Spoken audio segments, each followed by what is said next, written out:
Como vimos entonces para este ejemplo, es un problema que no es linealmente clasificable, por lo tanto hay que definir dos fronteras de decisión, por ejemplo, estas que están aquí, donde se definió, en este caso, la frontera S1, esta de acá abajo, y la frontera S2 arriba, con lo cual nos dan las ponderaciones de la neurona 1, menos medio 1, 1, y para la neurona 2, 3 medios, menos 1, menos 1. A partir de ella, de las neuronas de la capa oculta, se puede formar la tabla de entradas para la neurona de salida a partir de las salidas H1 y H2. Y nos transformó el problema que originalmente era no linealmente separable en uno que es linealmente separable, con la frontera SU o S3, que corresponde a la neurona de salida. Y resolviendo el problema, entonces definimos esta recta y nos queda nuevamente que podemos encontrar la ecuación de la recta para S3 igual a 0 y a partir de ella entonces obtenemos que S3 vale H1 más H2 menos 3 medios, con lo cual definimos estas ponderaciones. En general entonces, si tenemos que resolver un problema de clasificación, ya lo tienen visto, ¿no? Esta es una extensión natural que si los puntos a clasificar están dentro de esta región, uno puede entonces empezar a definir rectas para encerrar esa zona. Y aquí tendríamos, por ejemplo, para esta neurona, correspondiente a esa región, definiendo debajo de la recta, porque acá abajo están los datos que corresponden a 1, a entrada, a salida 1, queremos clasificar los datos de esta región dentro de la región como 1 y fuera de la región como 0. Entonces aquí tenemos que esta primera neurona, que correspondería a esta recta, con esta frontera de decisión, los datos debajo de la recta tienen que valer 1 y sobre la recta 0. La segunda neurona que está aquí clasificaría como 0 los datos que están sobre esa recta y como 1 los que están abajo. Y por este lado de acá, la tercera neurona, esta recta clasificaría como 0 los datos que están a la derecha, como 1 los que están a la izquierda. Y finalmente, la neurona que está definiendo el borde inferior nos diría que clasifica como 1 los datos que están sobre la recta y como 0 los que están debajo. Luego tenemos entonces que combinar el aporte oculto, esta sería la neurona H1, la salida H1, H2, H3 y H4, que tiene que satisfacer simultáneamente, para entregarnos el dato 1, simultáneamente un AND lógico, que cuando todos sean 1, nos entregue un 1. Cuando una de ellas sea 0, el dato tiene que ser 0, porque significa que no está ni debajo de esta recta, ni debajo de esta. Entonces, basta con que una de las salidas ocultas sea 0 para que esta neurona nos entregue un 0. Por lo tanto, la función que cumple esta neurona es el AND lógico. Y el AND lógico, como ya hemos visto, es una tabla que es linealmente separable. Lo podemos revisar aquí. Obviamente aquí, como tenemos 4 entradas, no podemos graficarlo, pero para el AND lógico para 2 entradas, H1 para 2 entradas, H1 y H2,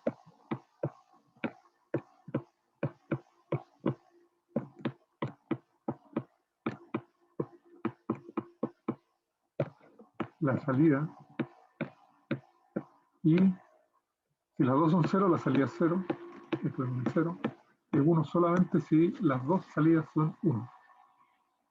Y esa neurona que estaría aquí en la capa de salida, aquí como dije está simplificado al caso de 2 entradas, pero se puede extender al caso de n entradas, tendríamos que el gráfico en el plano H2, H1, H2, H1, este sería el dato 0, 0, 0, 1, 1, 0, y este es el dato que nos da 1.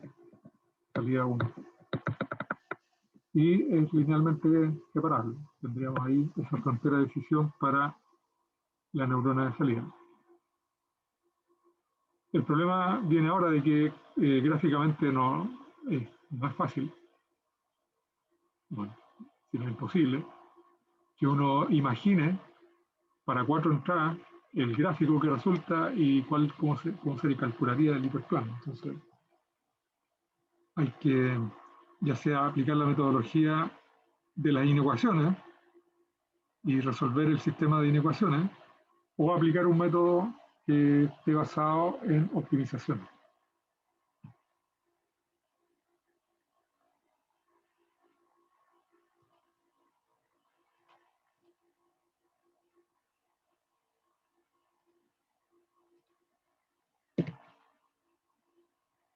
Y aquí viene una extensión. Para el caso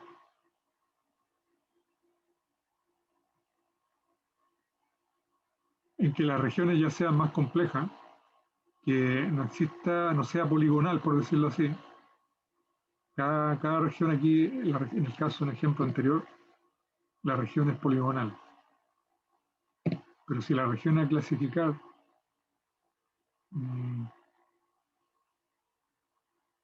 es más compleja, entonces uno debería pensar en sumar la contribución de diferentes regiones poligonales. Y este es el ejemplo que está mostrado aquí. Tenemos esta red, que es una red, si uno lo ve desde el punto de vista local,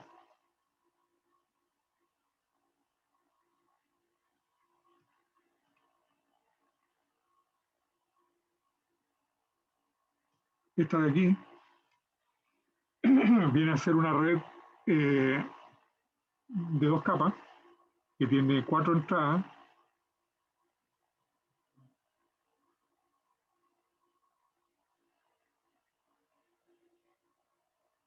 perdón, esta de aquí tiene 4 entradas, y cada neurona de entrada tiene 2 entradas, X1 y X2, en un plano. Y cada una de estas neuronas que están aquí tendría asociada una frontera de decisión. Por ejemplo, esa sería para la primera.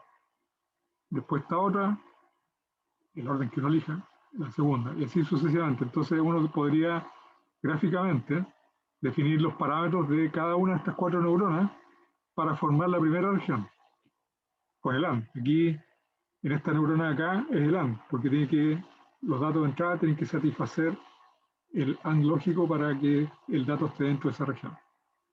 Así que sería esta neurona el AND lógico y esta otra con las fronteras de decisión correspondientes a esa primera área.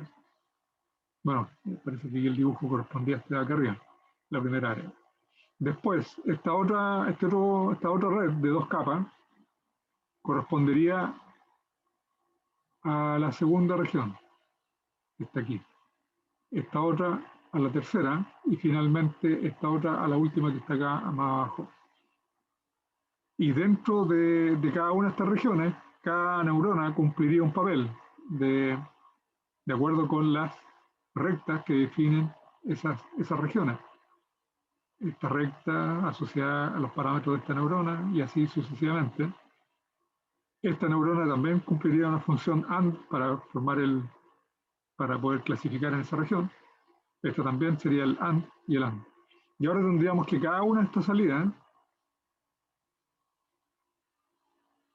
tendríamos que combinarla en una neurona máster de la tercera capa.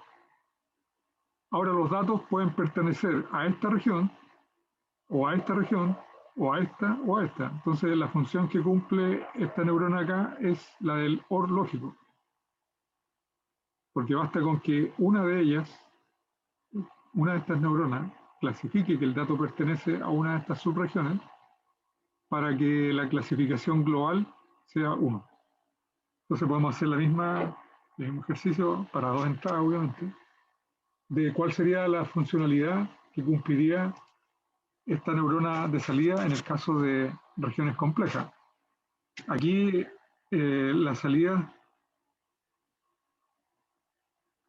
Aquí son H1, H2, H3, H4 de la primera subred, H1, H2, etcétera, de la segunda. Ahora tendríamos que pensar en darle un nombre a esta, pero como son ocultas, la voy a simplificar y también les voy a llamar H1, pero obviamente corresponde a la neurona de salida.